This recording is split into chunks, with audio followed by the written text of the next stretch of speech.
So moving now to card number 10, known as the Wheel of Fortune.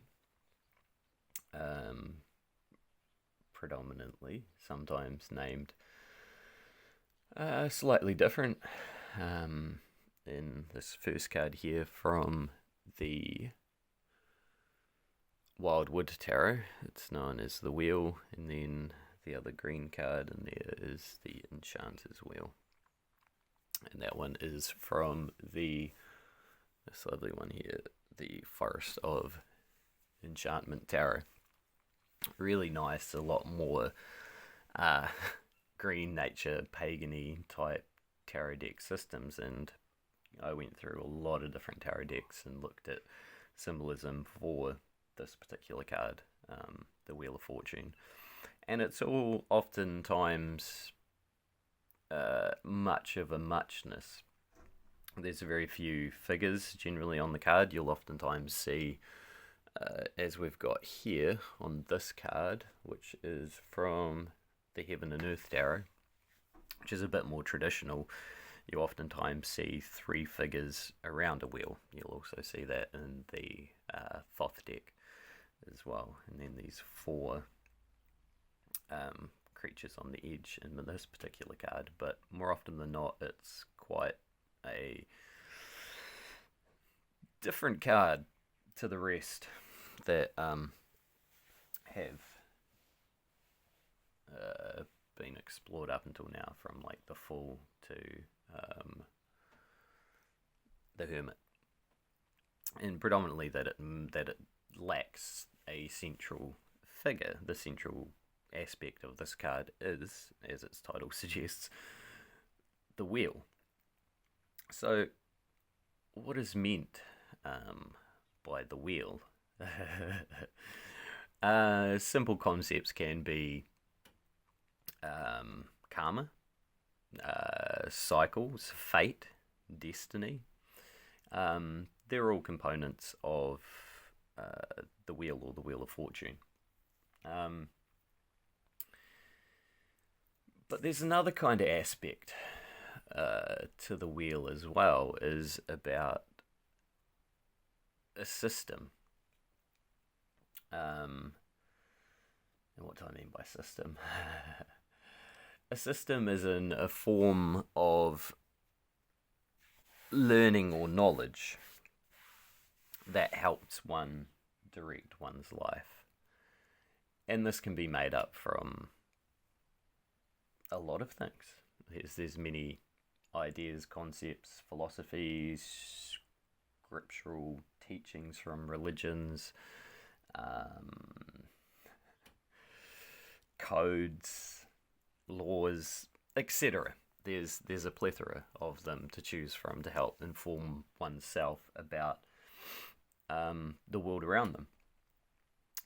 Because to me, the Wheel of Fortune, as much as it is about one's ability to make good of one's choices in the world and get good results from it, it's also about paying attention and figuring out how the world operates in some sense. And then therefore how one is to operate within that perceived system to get one's best, most ideal results. It's a sort of part and parcel thing. There are rules to the game. Oftentimes you will see depicted, this is from the, what's this one? The Dark Sun Tarot. Clockwork or machinery, and this has got a beautiful illustration of like, what was that? The I Ching. So basically like I Ching or code. It looks a lot like code spinning into the automaton. So a lot of times it can be seen as, the systems of the world we live in, and they can be perceived as somewhat mechanical. And if you think about ancient historic sites and the ways they were built, us as as beings have been observing the stars and the patterning and the movements. So again, the wheel, hugely about movement. Nothing stays fixed. Things need to move, just like us, just like our world. But within these movements, we find patterns. We find understanding. We find awareness. So the wheel is also a lot about observance and understanding the patternings in things. Again, if you are to gamble, it's like, which the Wheel of Fortune at times can be about gambling. It's not a random chance chaos. I'll just take a kind of punt with no awareness about what's going on. You can sometimes, and you can have some interesting results doing so. But there's also an awareness of how things work in the outside world, but also then how one controls, how one interacts with that knowledge and makes choices from it is, I think, a lot about the Wheel of Fortune. And also, I would say, learning from mistakes. So there we talk about kind of karma, or our karmic journey, or a journey within this world, samsara, for some, the cycle of rebirth. And I really, really like here, in this first card here, rather than portraying it as a sort of a mechanical or a so much external sort of process, we have this wheel embroidered, woven on a shirt. Again, another nice reminder that within our fate, within our destiny, it's part of our weaving. Like, we might wear these concepts that were given to us, but in essence, it's our jobs to decide how they serve us. And we can weave these things. And the kind of question then becomes, well, how does it serve? How does it serve one as an individual? How do the patternings external, the rises, the falls, the chances, all of this, how do they serve one?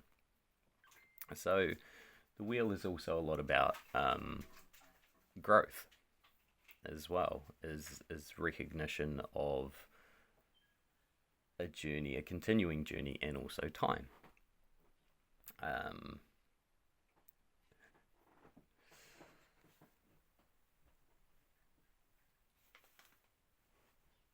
So I don't really think there's much more to kind of go into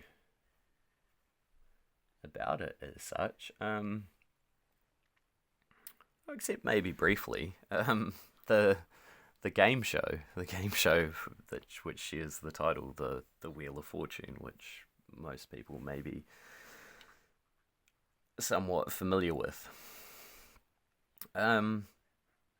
It's a perfect example of this. There's set rules of how the game works. Everybody gets their turn, and there's results, there's prizes. You do well at the game, you leave with more. But within this game, there's certain levels of skill, but they're fine. They're finely tuned. The more you understand the nature of the rules outside yourself, the better you are to do well. But also, the more you understand yourself in how you play is very important. Like, the wheel is spun, but it's spun by the hand of the contestant. So there is the process of understanding what results one's actions cause within the world outside themselves. And that's excuse me, and that's where the learning process invariably can be very much fine-tuned to create one's own fate and destiny and desired results a lot better. Now, just to finish off, I will also show this lovely card here, which is from the Shakespeare Tarot Key, which has a very, very hefty book that goes with it. Let's try and get it a little bit more, not so shown off by the light there. I really quite like this card because it introduces the concept of documented and transmissible knowledge. You'll see here the printing press, and there's a lot of covers of books and references to quite well-known books that are still relevant today, still very popular from ancient times. Now, one thing that within what I just spoke about is the idea now that we live in a society of so much wealth of information and knowledge. So, I mean, before the printing press, there was very little that was circulated in a printed way or in an accessible way to a large amount of people. This is this is very different now. There's almost like an overabundance of material or information now. But besides that point, slightly, the concept of learning now becomes potentially a lot more about one's discernment of seeking information.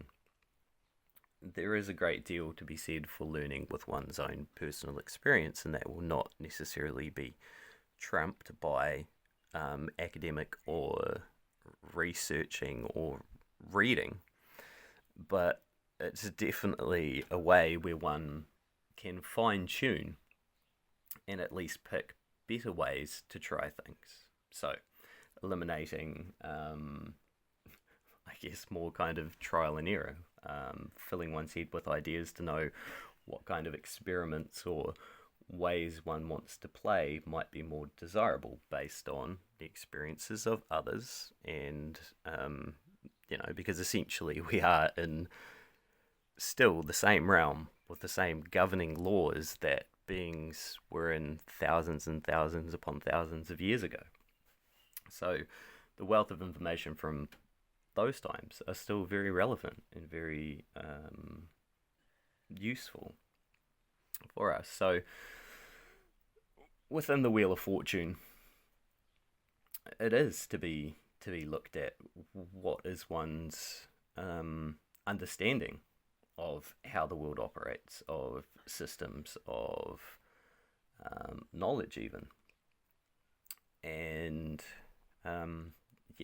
books are fantastic sources of our ability to learn and discern and then apply some of these things.